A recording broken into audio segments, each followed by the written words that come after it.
اب دوسری آیت میں دیکھیے وہ چیزیں جو کہ پیٹھ پیچھے کی جاتی ہیں، 3 چیزیں. یا ایھا الذین آمنوا اجتنبوا کثیرا من الظن، اے ایمان والو زیادہ ظن سے بچو. اور مراد یہاں پر کیا ہے؟ زیادہ سوء ظن سے بچو. حسن ظن کے بارے میں تو حضور کی حدیث ہے کہ حسن ظن جو ہے وہ تو عبادت میں سے ہے. حسن الظن من حسن العبادہ، یہ حضرت ابو ہریرہ سے روایت ہے، اور یہ مسند احمد ابن حنبل میں بھی ہے اور سنن ابی داؤد میں بھی ہے، ان کے حوالے سے مشکات میں بھی.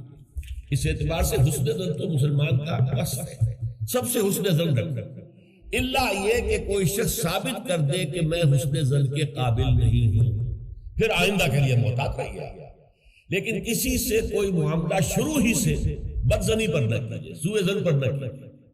مجھ سے کہا تھا ایک صاحب نے جو یہاں اس وقت یہاں کا جو کونسلیٹ ہے، امریکن کونسلیٹ ہے، اس میں پولیٹیکل سیکریٹری تھے، وہ میرے پاس آئے تھے خلافت کے بارے میں معلوم کرنے کے لیے کہ یہ خلافت کا آپ نام لے رہے ہیں، اس سے مراد کیا ہے. تو وہی پھر گفتگو ہوئی کہ کانسٹیٹیوشنز کے اندر جو میکینزم رکھے جاتے ہیں، چیکس اینڈ بیلنسز، اس نے کہا ہم تو یہ سمجھتے ہیں، ہم نے اپنا دستور اس بنیاد پر بنایا ہے کہ ہر شخص چور ہے، ہر شخص بے ایمان ہے، اور ہمیں اس کا سدباب کرنا ہے. بڑے سے بڑا آدمی ہو، بڑا نیک ہو، ایماندار ہو، اس کے بے ایمان ہونے میں دیر نہیں لگتی. لہذا ہم نے تو اپنا دستور بنایا ہے کہ ہر جگہ پر چیکس ہوں، بیلنسز ہوں، اور کہیں بھی اختیار جو ہے اتنا نہ ہو جائے کہ کوئی شخص اگر بگڑ جائے تو اس کے ہاتھوں جو ہے وہ قوم کی اور ملک کی اور پوری ریاست کی مٹی پلید دی جائے. یہ اسلامی اصول نہیں ہے. اسلامی اصول یہ ہے ابتداءً آپ کا معاملہ کسی سے بھی ہو حسن ظن کے بنیاد پر، لیکن یہ کہ اگر اس نے آپ کے حسن ظن کو زخم پہنچائی، ٹھیس پہنچائی، ثابت کر دیا کہ میں حسن ظن کے قابل نہیں ہوں، تو اب آپ سوء ظن معاملہ کر سکتے ہیں. الحزم فی سوء الظن، یہ کہاوت ہے. احتیاط اسی میں ہے کہ سوء ظن سے کام لیا جائے، اس لیے کہ آدمی بچنا چاہتا ہے. لیکن جیسا کہ میں نے عرض کیا، ابتدا کرنا سوء ظن سے یہ اسلام میں پسندیدہ نہیں ہے. لیکن یہاں دیکھیے فرمایا اجتنبوا کثیرا من الظن، زیادہ ظن سے بچو. ورنہ اس لیے کہ ظاہر بات ہے کہ ظن سے بالکل چھٹکارا تو ممکن نہیں ہے. پچھلی نشست میں ایک صاحب نے سوال کیا تھا کہ شک میں اور ظن میں کیا فرق ہے. شک یہی ہے کہ ایک انسان کے بارے میں انسان سوچے کہ کہیں یہ کام نہ کر بیٹھے، میں اعتماد تو کر رہا ہوں، کہیں یہ میرے اس اعتماد کو ٹھیس نہ پہنچائے. اور سوء ظن جو ہے وہ یہ ہے کہ انسان جو ہے بغیر کسی اسباب کے، بغیر کسی عوامل کے، کوئی سرکمسٹانشل ایویڈنس نہیں ہے اور خواہ کسی کے بارے میں برا ظن قائم کر کے بیٹھ جائے. وہ گویا کہ فیصلہ ہوتا ہے. سوء ظن جو ہے وہ فیصلہ ہو جاتا ہے کہ مجھے اس شخص کے ساتھ معاملہ سوء ظن کے ساتھ کرنا ہے. یہ نہیں، البتہ شک کا پیدا ہو جاتا ہے، یہ کوئی بری بات نہیں ہے. انسان ذرا سا احتیاط کا پہلو مضبوط رکھ لے. تو فرمایا یا ایھا الذین آمنوا اجتنبوا کثیرا من الظن ان بعض الظن اثم، یقیناً بہت سے ظن گناہ کے درجے میں آ جاتا ہے. آپ نے ایک شخص کے بارے میں رائے قائم کر لی، یہ برا آدمی ہے، یہ غلط آدمی ہے، یہ تو میرے درپے ہے، میرا دشمنی ہے، میری جڑ کاٹتا ہی رہتا ہے. حالانکہ ایسا نہیں ہے. نتیجہ کیا ہوگا؟ آپ کا طرز عمل اپنے سوء ظن کی بنیاد پر ہو جائے گا. ہر وقت جو ہے آپ کے طرز عمل سے ظاہر ہوگا وہ سارا آپ کے اندر جو بھرا ہوا مواد ہے، اور اس سے ہو سکتا ہے دوسرے شخص کی خامخواہ دل شکنی ہو، اس کے احساسات مجروح ہوں، اور تمہارے حصے میں اللہ کی طرف سے، اللہ کی جانب سے اعمال نامے میں گناہ کا اندراج آ جائے. ایک شخص کے خلاف خامخواہ اس نے سوء ظن کیا جبکہ اس کے لیے کوئی آثار نہیں تھے، اس کے لیے کوئی بنیاد نہیں تھی. ان بعض الظن اثم، بعض ظن جو ہے وہ تو گناہ کے درجے کو پہنچ جاتا ہے. نمبر 2 بات جس سے روکا گیا اس آیت میں، ولا تجسسوا، تجسس نہ کرو. اب تجسس کیا ہے؟ چھان بین کرنا، تفتیش کرنا. ظاہر بات ہے کہ بعض معاملات میں تو یہ ہماری ضرورت ہے. تجسس سے تو ظاہر بات ہے کہ کوئی چارہ کاری نہیں ہے. آخر مجرموں کی تفتیش ہوتی ہے تو تجسس اس میں ہوتا ہے. ایک دوسرے کے ملک کی جاسوسی ہوتی ہے، وہ بھی در حقیقت اپنی حفاظت کے لیے ہوتی ہے کہ وہاں کیا کچھ تیاریاں ہو رہی ہیں تاکہ ہم وہ بندوبست کر سکیں اس کے توڑ کر. تو تجسس ہر حال میں برا نہیں ہے. اسی طرح ایک بہت بڑا اخلاقی مسئلہ پیدا ہو گیا تھا جب جمع حدیث کا معاملہ شروع ہوا ہے. آپ کو معلوم ہے کہ حضور نے اپنے حیات طیبہ کے دوران تو احادیث کو لکھنے سے روک دیا.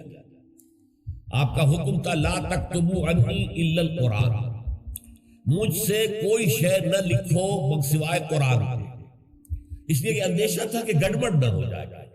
جیسے کہ آپ کو معلوم ہے کہ انجیل میں حضرت مسیح کا کلام، حضرت مسیح کی سیرت اور انجیل جو حضرت مسیح پر نازل سب گڑبڑ ہے آپس میں۔ یہ بتانا مشکل ہے کہ کون سی اس میں وحی ہے، کون سا حضرت مسیح کا اپنا ذاتی کلام ہے، اور کون سی در حقیقت جو ہے اللہ تعالیٰ کی طرف سے وحی آئی ہے، اور کون سے صرف واقعات ہیں حضرت مسیح کی سیرت۔ مشکل یہی کام ہو سکتا تھا اگر ان چیزوں کو گڑبڑ کر دیا جائے۔ اللہ کے فضل و کرم سے اسلام میں کیا ہوا ہے؟ قرآن علیحدہ معین، بالکل معین، پھر احادیث حضور کے اقوال و افعال کو جمع کر دیا، وہ علیحدہ معین، پھر فقہ مرتب ہوئی اور اس کو بھی ترتیب دے دی گئی، سیرت علیحدہ مرتب ہوئی۔ سیرت میں عام طور پر ان احادیث کو بھی قبول کر لیا گیا، روایات کو جو زیادہ مضبوط نہیں ہے، زیادہ مستند نہیں ہے۔ حدیث کی کتابوں میں ان روایات کو قبول نہیں کیا گیا کیونکہ حدیث سے احکام نکل گئے، شریعت کا منبع بنے گی حدیث، لہذا یہاں جو ہے بڑی چھان بین کی ضرورت تھی۔ تو جب محدثین نے یہ چھان بین شروع کی راویوں کے بارے میں، فلاں شخص نے فلاں سے روایت کی، اب وہ جاتے تھے اور پتہ کرتے تھے ماحول میں اس شخص کا کردار کیسا ہے، اپنے ماحول میں اسے کیسے پہچانا جاتا ہے، ایک نیک اور شریف اور سچے انسان کی حیثیت سے یا جھوٹے اور دغاباز انسان کی حیثیت سے، اس کے لیے تفتیش کرتے تھے۔ کیونکہ اگر اس کا کردار اچھا نہیں ہے، اگر اس کی شہرت اچھی نہیں ہے، تو پھر ہم اس سے حدیث نہیں سنیں گے۔ کیا پتا اس نے اس حدیث میں ملاوٹ کر دی، کیا پتا اس نے خود اپنی جی سے گھڑ لی۔ تو یہ احتیاط کی گئی۔ اس پر بعض لوگوں نے جو درویش قسم کے تھے، نیک لوگ تھے، انہوں نے کہا یہ تم قرآن کے خلاف کر رہے ہو، لا تجسسوا، قرآن تو کہتا ہے کہ تجسس مت کرو، لوگوں کے حالات کی تفتیش و چھان بین نہ کرو۔ تو جواب دیا گیا نہیں، یہاں یہ در حقیقت ایک دینی ضرورت کے طور پر، اور جواب بھی اسی صورت سے دیا گیا۔ وہ جو آیت ہم پڑھ چکے ہیں، یا ایھا الذین آمنوا ان جاءکم فاسق بنبأ فتبینوا ان تصیبوا قوما بجہالۃ فتصبحوا علی ما فعلتم نادمین۔ یہ آپ کو معلوم ہے کہ یہ آیت نمبر 6 ہے اسی سورہ مبارکہ کی، ہم پڑھ چکے ہیں۔ اہل ایمان، تمہارے پاس اگر کوئی فاسق آدمی، غیر متقی آدمی کوئی خبر لے کر آئے تو تحقیق کرو، چھان بین کرو۔ ایسا نہ ہو کہ تم اس کی خبر لائی ہوئی خبر پر اعتماد کر کے کوئی اقدام کر بیٹھو، کسی گروہ کے خلاف، کسی قبیلے کے خلاف جو ہے حملہ کر دو، اور پھر بعد میں تمہیں پچھتانا پڑے کہ خبر تو غلط ہے۔ تو اس دلیل سے پھر محدثین نے کہا یہ ہمارے لیے ایک دینی ضرورت کے طور پر کہ احادیث نبویہ سے شریعت کے احکام نکالے جائیں گے، تو ہم دیکھ لیں جو حدیث پیش کر رہا ہے اس کا کردار کیا ہے، اس کی سیرت بھی ہے کہ نہیں۔ اسی لیے ایک بہت بڑا علم انسانی تاریخ میں، یہ علم سوائے محمد صلی اللہ علیہ وسلم کی ذات مبارکہ کے اور کسی شخص کے بارے میں نہیں ہوا، جسے کہتے ہیں الرجال۔ یہ علم الرجال جو ہے، یہ تمام جو صحابہ تابعین ان کی شخصیتوں کا پورا تجزیہ یہ کر دیا گیا۔ یہ سارا کام اس لیے کیا گیا ہے تاکہ معلوم ہو عن فلاں عن فلاں عن فلاں عن فلاں، اس پوری چین کے اندر کہیں کوئی شخص ایسا تو نہیں ہے کہ جو قابل اعتماد نہ ہو، تو اس کی پھر وہ حدیث صحیح نہیں قرار پائے گا، وہ مستند نہیں قرار پائے گا، اسے کہیں ضعیف احادیث میں لے آئے گا۔ ٹھیک ہے، یہ ضعیف ہے، اور ضعیف احادیث جو ہے وہ اخلاقیات کے بیان میں استعمال ہو سکتی ہے، لیکن ان سے کوئی شرعی حکم نہیں نکالا جا سکتا۔ شرعی حکم کا استنباط جو ہے وہ صحیح اور پختہ اور مستند احادیث ہے۔ تو یہ ہے تجسس کے بارے میں۔ البتہ جس چیز سے روکا گیا ہے وہ کیا ہے؟ بعض لوگوں کے مزاج ہوتے پرورٹڈ، جیسے آپ کو معلوم ہے کہ مکھی جو ہے وہ گندگی کی تلاش میں رہتی ہے، گندگی پر بیٹھے گی۔ کچھ لوگوں کا مزاج ایسا ہو جاتا ہے کہ وہ اس تلاش میں رہتے ہیں، ڈو میں رہتے ہیں، کہیں کوئی بری بات نہ ملے تاکہ لے اڑے اسے، اس کا پرچار کر دے، اسے عام کر دے۔ کہیں سے کسی شخص کی کسی غلط حرکت کا علم ہو گیا اور اس کو لے کے عام کر رہے، پھیلا رہے ہیں لوگوں کے اندر۔ یہ جو ہے تجسس اس لیے کرنا کہ آپ کے ہاتھ میں کوئی سکینڈل بنانے کا کوئی مواد آ جائے، کوئی طریقہ ایسا ہو جائے۔ تو یہ جو مکھی کی ذہنیت اور مزاج رکھنے والے لوگ ہیں، یہ ان کو روکا جا رہا، تجسس نہیں کرتا۔ بلکہ اب کہا گیا ہے کہ اگر تمہارے کسی بھائی کا عیب تمہارے سامنے کھل جائے تو پردہ ڈالو۔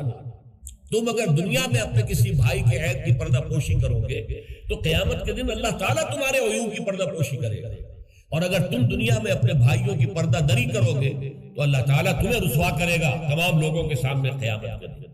تو یہ تجسس جو ہے یہ ہو رہا ہے۔ بعض لوگوں کا مزاج ہوتا ہے، یہ دو بھائی جو ہے ان میں کبھی جھگڑا نہیں ہوا، کیا بات ہے، اب وہ اندر جا کے ٹو لے رہے ہیں، کہیں سے کوئی مسئلہ نکال لیا، اس سے بھڑکایا تاکہ لڑے آپس میں، اور پھر یہ کہ وہ اس میں آگ لگا کے جمالو دور کھڑی تماشا دیکھ رہے ہیں، یہ لڑ رہے ہیں آپس میں۔ تو اس طرح کی پرورٹڈ جو ہے بس شدہ شخصیتیں ہوتی ہیں بالفعل لوگوں کے اندر، اور یہ کن میں ہوتی ہیں؟ جن کے سامنے زندگی کا کوئی اعلیٰ رسم العین ہے ہی نہیں، کوئی اونچا آدرش ہے ہی نہیں، کوئی ہائی آئیڈیل ہے ہی نہیں۔ جن کے سامنے کوئی اونچا رسم العین ہے، وہ ہائی آئیڈیل ہے، وہ آدرش ہے بہت اونچا، وہ تو اس کام میں لگے رہتے ہیں، وہ ان چھوٹی چیزوں کی ان کو اس کی طرف متوجہ ہونے کا ان کے پاس وقت نہیں ہوتا۔ لیکن جن لوگوں کی زندگی کے اندر وہ اونچائی کی طرف تو کوئی رجحان ہے ہی نہیں، تو ظاہر بات ہے وہ تو پھر زمین ہی کے اندر دیکھیں گے، کیڑے مکوڑے انہیں نظر آئیں گے، یا گندگی جو ہے وہ اس کے بارے میں جو ہے اس کو لے اڑیں گے پھر بات۔ اور تیسری چیز ہے وَلَا يَغْتَبْ بَعْضُكُمْ بَعْضًا، نہ ہی تم میں سے کوئی کسی دوسرے کی غیبت کرے۔ اب غیبت کیا ہے؟ کسی شخص کی غیر موجودگی میں اس کی کوئی برائی بیان کرنا، یہ غیبت ہے۔ یہ ہے اس کی ٹیکنیکل ڈیفینیشن۔ لیکن یہاں بھی جان لیجئے ہر غیبت غلط نہیں ہے۔ بس اوقات ایسا ہوتا ہے کہ آپ کا کوئی بھائی ہے، وہ کہیں رشتہ کرنا چاہ رہا ہے، اور وہاں کے بارے میں آپ کے پاس کوئی معلومات ہے ایسی جو اس بیچارے کے علم میں نہیں ہے، اور آپ اسے بتاتے ہیں کہ بھائی وہاں یہ معاملہ ہے، ذرا سوچو۔ تو اس میں در حقیقت غیبت نہیں ہے، بلکہ یہ اپنے اس بھائی کو کسی برائی سے بچانے کی کوشش، اس میں اس کے ساتھ نصح اور خیر خواہی کا جذبہ ہے، نہ کہ ان کو بدنام کرنے کا جذبہ۔ اگر کوئی سبب ہے ہی نہیں اور آپ بیان کر رہے ہیں تو یہ غیبت ہے۔ لیکن اگر معاملہ اس طرح کا ہے تو ظاہر بات ہے اسی طریقے سے کوئی کسی قوم کے رہنما ہے اور بڑے بڑی شخصیتیں ہیں، اب ان کے بارے میں یہ ہے کہ پبلک میں اگر آپ کو ان پر تنقید کرنی پڑے تو اس کے اندر بھی دیکھا جائے گا کہ وہاں اس کا ہونا ضروری نہیں ہے، وہ تنقید جو ہے آپ ملک اور قوم کی مصلحت میں کر رہے ہیں۔ تو گویا کہ اس طریقے سے غیبت کی ہر شکل جو ہے وہ حرام نہیں ہے۔ البتہ ایک خیال لوگوں کو بڑا غلط ہے، وہ میں ایک حدیث کے حوالے سے اس کا اطلاع کر دینا چاہتا ہوں۔ یہ حضور سے سوال کیا گیا کہ پوچھا گیا کہ غیبت کیا ہے۔ یہ حدیث ہے، مسلم شریف میں بھی ہے، ابو داؤد میں بھی ہے، ترمذی میں ہے، نسائی میں ہے، یہ حضرت ابو ہریرہ رضی اللہ تعالی عنہ سے۔ اور امام مالک نے ایسی ایک حدیث جو ہے موطا میں مطلب بن عبداللہ سے جو ہے روایت کی۔ حضور سے پوچھا گیا کہ غیبت کیا ہے، آپ نے فرمایا ذکروں کا اخاک بما یکرہ، تمہارا اپنے بھائی کا تذکرہ کرنا کسی ایسے اعتبار سے جو اسے ناپسند ہو۔ اگر اس کے سامنے کرو گے اسے ناپسند ہوگا، اس کے علم میں آئے گا کہ میرے بارے میں یہ بات کہی گئی ہے تو اسے ناپسند ہوگی۔ ایسی بات کا اس کی غیر موجودگی میں بیان کرنا۔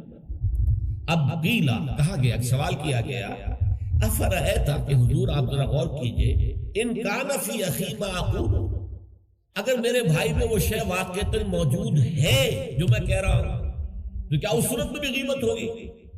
قال، فرمایا حضور نے غور سے سنیے، ان کان فیہ ما تقول فقد اغتبت، اگر تو اس میں وہ برائی ہے جو تم کہہ رہے تو تم نے غیبت کی، وَإِن لَمْ يَكُنْ فِيهِ، اور اگر نہیں ہے اس میں وہ شے اور تم پھر بھی کہہ رہے ہو ما تقول فقد بہتہ، تو تم نے اس پر بہتان لگایا ہے، یہ تو دوہرا جرم ہو گیا، اس میں کوئی خرابی نہیں ہے، برائی نہیں ہے اور آپ بیان کر رہے ہیں تو یہ تو بہتان ہے۔ البتہ کسی میں کوئی برائی ہے، خرابی ہے، نقص ہے تو یہ در حقیقت جو ہے آپ کا اس کی غیر موجودگی میں بیان کرنا یہ غیبت ہے۔ تو اس اعتبار سے غیبت کی جو برائی ہے اس کو اچھی طرح سمجھ لیجئے، اور یہ ہمارے معاشرے کے اندر بہت پھیلی ہوئی ہے، بلکہ یہ کہا جاتا ہے، صحیح کہا جاتا ہے کہ وہ کئی کورسز کا ڈنر ہونے کے بعد جو ہے پھر جب گفتگویں ہوتی ہیں تو معلوم ہوتا ہے کہ سب سے زیادہ لذیذ ڈش جو ہے وہ ایک دوسرے کی غیبت، اور ہوتا کیا ہے، شادی کا کہیں پر مجمع لگا ہوا ہے اور جو ہے وہ ابھی بارات نہیں آئی ہے یا کوئی اور مسئلہ ہے، بیٹھے ہوئے ہیں، تو جب 3 آدمی بیٹھے ہوں گے تو کسی اور کی غیبت کریں گے، اور جب ان میں سے ایک اٹھ کے چلا جائے گا تو اب یہ دونوں اس کی غیبت کریں گے۔ یہ ہمارے معاشرے کا عام رخ ہے، یہ ہمارا جو ہے یہ گویا کہ سب سے زیادہ ڈیلیشس ڈش جو ہے وہ غیبت ہے۔ تو اس کے لیے شدت کے ساتھ روکا گیا، اور اس کے لیے جو پھر تمثیل دی گئی ہے، اَيُحِبُّ أَحَدُكُم مَّن يَأْكُلَ لَحْمَ أَخِيهِ مَيْتًا فَكَرِهْتُمُوهُ، کیا تم میں سے کوئی شخص اسے پسند کرے گا کہ وہ اپنے مردہ بھائی کا گوشت کھائے؟ تو اس پر تو تمہیں گھن آ گئی، تمہیں بہت برا لگا۔ کوئی شخص گوارا کرے گا کہ اپنے مردہ بھائی کا گوشت کھائے؟ لیکن سوچئے کہ ایسی تمثیل کیوں دی گئی؟ یہ اللہ کا کلام ہے بغیر کسی ربط کے، تمثیل اور تشبیہ جو ہوتی ہے کسی ربط کی بنیاد پر ہوتی ہے نا، ورنہ تشبیہ اور تمثیل کا فائدہ کیا ہوا؟ ربط کیا ہے؟ جیسے ایک مردہ اپنے دفاع پر کے قابل نہیں ہے، آپ ادھر سے بوٹی کاٹ لیجیے ادھر سے بوٹی کاٹ لیجیے، پڑا مردہ ہے، آپ پوری اختیار کے ساتھ جہاں سے چاہے اس کی بوٹی اڑا لیں۔ اگر وہ زندہ ہو تو وہ ہاتھ لگا دے گا آپ کو جسم کے اپنے کسی حصے سے۔ بعین ہی یہ معاملہ ہے، آپ کا بھائی موجود نہیں ہے اور آپ اس کی عزت پر حملہ کر رہے ہیں، مانوی شخصیت پر حملہ ہے۔ اس جسم کی نسبت مانوی شخصیت زیادہ قیمتی ہے، زیادہ اہم ہے۔ آپ اس کی مانوی شخصیت پر، اس کی عزت پر حملہ کر رہے ہیں اور وہ قادر نہیں ہے دفاع کرنے پر۔ اگر وہ ہوتا اور بات کرتے، اور یہ چیز پسندیدہ ہے، اگر آپ پبلک کے اندر اس کے منہ پر کہیے بات تو معلوم ہوگا، بلکہ اس میں جو پسندیدہ ترین بات ہے وہ یہ ہے کہ کسی بھائی کا کوئی عیب ہے، علیحدگی میں جا کر بتاؤ بھائی تمہارے اندر مجھے یہ نقص نظر آ رہا ہے، برا نہ ماننا، میں نے تمہاری اصلاح کے لیے کہا ہے، مجھے تم سے کوئی قد نہیں ہے، دشمنی نہیں ہے۔ یہ نہایت پسندیدہ بات ہے۔ اس کو کہا گیا المسلم و مرۃ المسلم، ایک مسلمان دوسرے مسلمان کے لیے آئینے کے معنی۔ جیسے آپ آئینہ دیکھتے دیکھ رہے یہاں کوئی داغ لگا ہوا، کوئی دھبا لگا ہوا، آپ اسے دھو دیتے ہیں، ہٹا دیتے ہیں۔ اسی طریقے سے ایک مسلمان کو اپنے مسلمان بھائی کے لیے آئینے کے مانند ہونا چاہیے کہ وہ اسے اس کی خرابیوں پر، اس کی برائیوں پر مطلع کر دے، لیکن یہ اطلاع جو ہے یہ ہوگی خلوص کی بنیاد، خیر خواہی کی بنیاد، اسے ذلیل کرنے کے لیے نہیں، اسے بدنام کرنے کے لیے نہیں، بلکہ یہ کہ اس کے سامنے علیحدگی میں، تنہائی میں بات کی جائے۔ البتہ اس کی غیر موجودگی میں بات کی جائے وہ غیبت ہے، اور وہ بالکل صحیح تمثیل ہے جو قرآن نے استعمال کی، صحیح ترین تمثیل۔ اَيُحِبُّ أَحَدُكُمْ أَن يَأْكُلَ لَحْمَ أَخِيهِ مَيْتًا فَكَرِهْتُمُوهُ، کیا تم میں سے کوئی شخص پسند کرے گا اپنے مردہ بھائی کا گوشت کھائے؟ بالکل اسی طریقے سے وہ تمہارا بھائی جو محفل میں نہیں ہے، وہ اپنی عزت کے دفاع پر قادر نہیں ہے۔ اگر وہ ہوتا تو کہتا بھائی آپ غلط کہہ رہے ہیں، آپ کو مغالطہ ہوا ہے، بات یوں نہیں تھی یوں تھی، کوئی ایکسپلین کرتا، کو اپنا دفاع کرتا، کو اپنی شخصیت کا، اپنی عزت کا تحفظ کرتا، لیکن وہاں نہیں ہے تو وہ تو اپنے تحفظ پر قادر نہیں ہے۔ لہذا یہ غیبت در حقیقت مانوی سطح پر وہی شے ہے جو مادی سطح پر کسی مردہ بھائی کا گوشت کھانا ہے۔ فَكَرِهْتُمُوهُ، یہ تو تمہیں بہت برا لگا یہ بات۔ بلکہ اکثر لوگ کہیں گے کہ ایسی مثالیں جو ہے کیا ماذا اراد اللہ بہذا مثلا، ایسی تمثیل دینا، کہیں گدھے کی تمثیل دی گئی ہے قرآن مجید میں، وہ یہودی جن کے اوپر تورات کا تو بار تو لدا ہوا ہے، تورات پر عمل نہیں کرتے، تو ان کی مثال کیا ہے؟ کمثل الحمار یحمل اسفارا، وہ تو ایسے ہے جیسے کہ گدھا ہے، اس کی پیٹھ کے اوپر کتابوں کے انبار لگے ہوئے ہیں، گٹھری باندھ کر جو ہے مکالمات افلاطون لکھی ہوئی ہے، یا انسائکلوپیڈیا برٹانیکا کی گٹھری باندھ کے رکھ دی گئی ہے، اسے کیا فائدہ؟ اسی طرح سورہ اعراف میں کتے کی مثال دی گئی ہے، کہیں بچھر کی مثال دی گئی ہے، کہیں بکری کی مثال دی گئی ہے۔ تو مثالیں جو ہوتی ہیں وہ مانوی رب کے اعتبار سے ہوتی ہیں، یہ نہیں دیکھا جاتا کس چیز کی مثال دی جا رہی ہے، جس چیز کے لیے مثال دی جا رہی ہے، مشبہ لہو اور مشبہ بہی، کس چیز کے ساتھ تشبیہ دی جا رہی ہے، کس لیے دی جا رہی ہے۔ اَيُحِبُّ أَحَدُكُمْ أَن يَأْكُلَ لَحْمَ أَخِيهِ مَيْتًا فَكَرِهْتُمُوهُ وَاتَّقُوا اللَّهَ، اللہ کا تقوی اختیار کرو، اس لیے کہ سارے احکام کی روح جو ہے وہ تقوی ہے۔ احکام دھرے رہ جائیں گے، رکھے رہ جائیں گے، کتابوں میں لکھے رہ جائیں گے، اگر اپنے اندر تقوی نہیں ہے، برائی سے بچنے کا ارادہ نہیں ہے، اللہ کے عذاب سے بچنے کا مستقل پختہ مصمم ارادہ نہیں ہے، تو کوئی فائدہ نہیں چیزوں کا، بھینس کے آگے بین بجانا ہو جائے گا۔ واتقوا اللہ ان اللہ تواب رحیم، اللہ کا تقوی اختیار کرو، دیکھو اللہ بہت توبہ کا قبول کرنے والا ہے اور بہت رحم فرمانے والا ہے۔ تو دیکھو اگر تمہارے سے یہ خطائیں ہو رہی ہیں، تمہاری شخصیت کے اندر اگر یہ خرابیاں ہیں، تم ان برائیوں کے عادی ہو، تو ان سے اپنے آپ کو پاک کرو، صاف کرو، توبہ کرو، اور اس میں امید دلا دی کہ اللہ تعالیٰ بہت توبہ کو قبول فرمانے والا اور رحم فرمانے والا ہے۔